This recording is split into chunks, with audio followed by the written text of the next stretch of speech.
నీ ఆజ్ఞలేనిదే ఏదైనా జరుగునా, నీ కంచె దాటగా శత్రువుకు సాధ్యమా.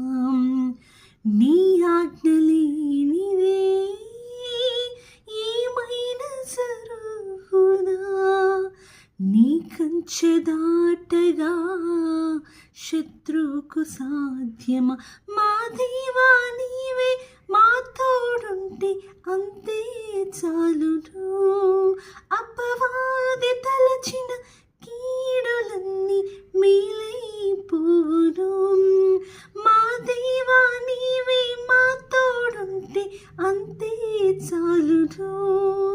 అపవాది తలచిన కీడులన్నీ మేలై